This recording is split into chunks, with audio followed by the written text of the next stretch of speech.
साथियों नमस्कार। आइए आपके बीच में हम एक नए पुस्तक पर चर्चा करेंगे जो राष्ट्रपिता फूले बनाम महर्षि दयानंद सरस्वती, लेखक दयाराम जी हैं।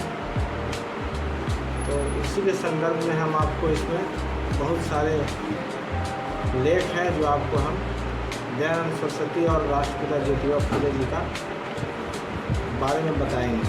तो हम शुरू करेंगे सबसे पहले प्रस्तावना से। तो प्रस्तावना जो है वो इस प्रकार से है कि बनाम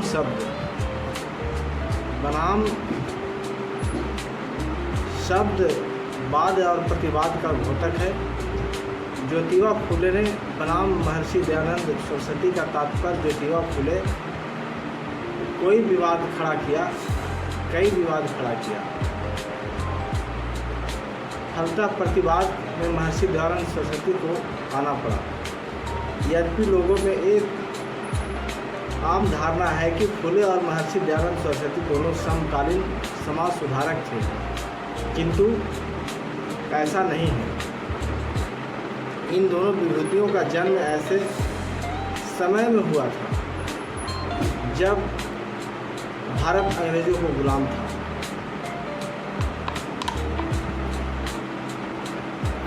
तो किंतु एक ही देश के रहने वाले ज्योतिबा फूले और उनके मूल निवासी बहुजन समाज दोहरी गुलामी का शिकार था।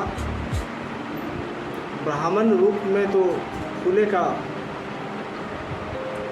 स्वामी भी भारतीय अंग्रेजों का गुलाम था, किंतु आंतरिक रूप से वह स्वामी के पूर्वजों द्वारा निर्मित ब्राह्मणी व्यवस्था का भी गुलाम था।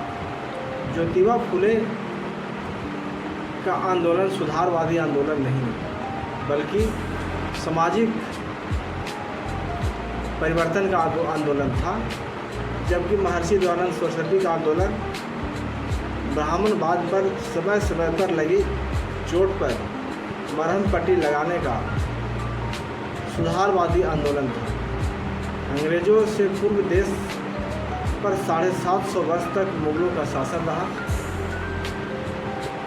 मुगलों के शासन में आर्य ब्राह्मणों में कोई न समाज सुधारक पैदा हुए और न ही गुलामों मुगलों की गुलामी से छुटकारा पाने के लिए किसी ने भारत की आज़ादी का आंदोलन छेड़ा, बल्कि उन्होंने मुगलों के शासन प्रबंध में संतरी से लेकर मंत्री तक प्राप्त करने के लिए नारी समाज की अस्मिता को भी गिरवी रखा। मुगलों के बाद जब अंग्रेज भारत में आए तो उनकी आँखों में के सामने मूल निवासी बहुजनों के साथ ब्राह्मणी धर्म कानून की अमानवीय एवं असहनीय दृश्य दिखा और उसके विरुद्ध उन्होंने कुछ अध्यादेश जारी किए। अंग्रेजों के अध्यादेश जहां ज्योतिबा फूले के सामाजिक आंदोलन के बने, वही स्वामी दयानंद सरस्वती की नींद भी उड़ गई। ब्राह्मणी व्यवस्था के कारण अति शूद्र को संपत्ति रखने का अधिकार नहीं था। यदि किसी शूद्र के संपत्ति अर्जित कर ली तो धार्मिक कानून के आधार पर राजा उसकी संपत्ति छीन लेता था। अंग्रेजों ने सन 1795 में अधिनियम 11 के द्वारा शूद्र को संपत्ति रखने का अधिकार प्रदान किया। ब्राह्मणी व्यवस्था में कन्या जन्म अशुभ माना जाता। कन्या को पैदा होते ही उसे मार दिया जाता था। अंग्रेजों ने इस घृणित कार्य का 1795 के बंगाल अधिनियम 21 और सन 1804 के अधिनियम 3 द्वारा समाप्त कर दिया। कोई भी शूद्र, पिछड़ी जाति, अति शूद्र, अनुसूचित जाति की महिला विवाहों उपरांत पहले ब्राह्मणों की योग्यता होती थी और उससे मुक्त होने के बाद ही अपने पति के साथ रह सकती थी। अंग्रेज़ों ने इस दुराचार को 1819 में अधिनियम 7 द्वारा समाप्त कर दिया।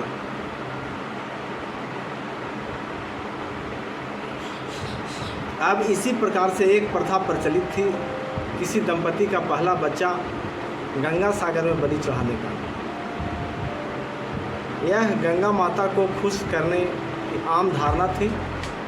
अंग्रेज़ों ने इस कुकृत्य को कानून बनाकर समाप्त कर दिया और ब्राह्मणी कानून से सबसे अधिक शूद्र और अतिशूद्र जातियों ही प्रभावित थी, क्योंकि ये सभी अशिक्षित थी। समाज में चरक पूजा की प्रथा प्रचलित थी। शूद्र का कोई इष्ट देवता होता तो उस देवता को खुश करने के लिए उनकी रीढ़ की हड्डी में रस्सी बांधी जाती थी। शूद्र जिसका तड़प कर मर जाता, उतना ही अधिक देवता प्रसन्न होता था। अंग्रेज़ों ने इस कुप्रथा को 1863 में कानून बनाकर समाप्त कर दिया। अब कानून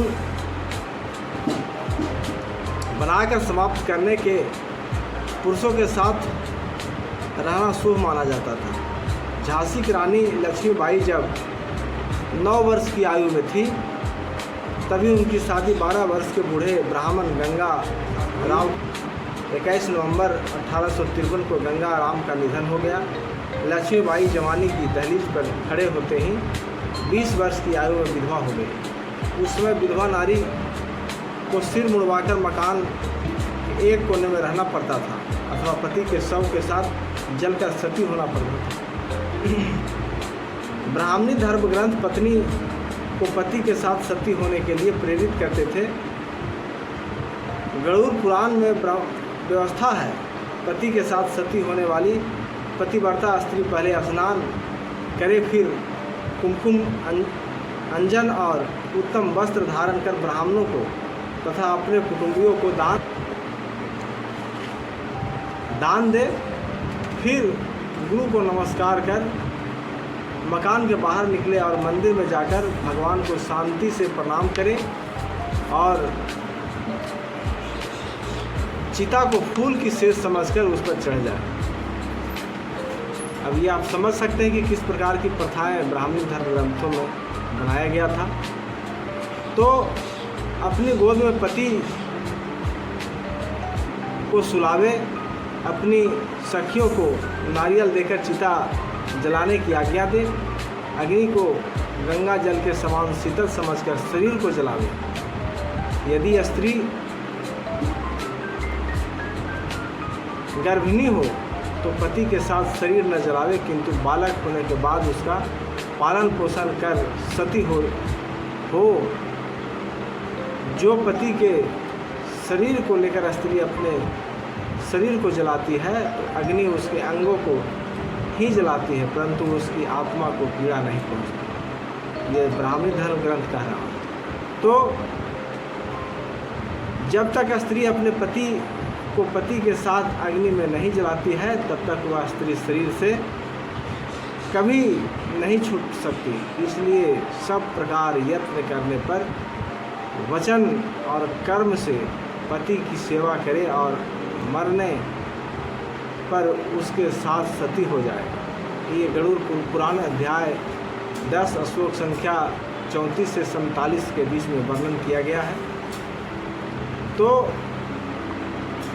अब आप इसको समझिए कि अंग्रेज़ों ने सती प्रथा के इस ब्राह्मणी कानून को 1841 में अध्यादेश जारी करके समाप्त कर दिया। एक प्रथा थी, जब किसी पुल या इमारत का निर्माण होता था तो उसकी मजबूती के लिए जिंदा लोगों को दीवार में चिनवा दिया जाता था। अंग्रेज़ों ने इस प्रथा को 1845 में अधिनियम समाप्त कर दिया।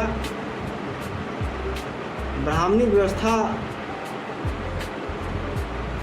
में ब्राह्मण खुले तौर पर अपराध करता था, किंतु उसके अपराध के लिए कोई दंड की व्यवस्था नहीं थी, क्योंकि ब्राह्मण सर्वोपरि है, सर्वे सर्वा है।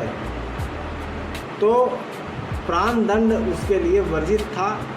अंग्रेज़ों ने 1817 में समान अपराध के लिए समान दंड का कानून बनाया। फलतः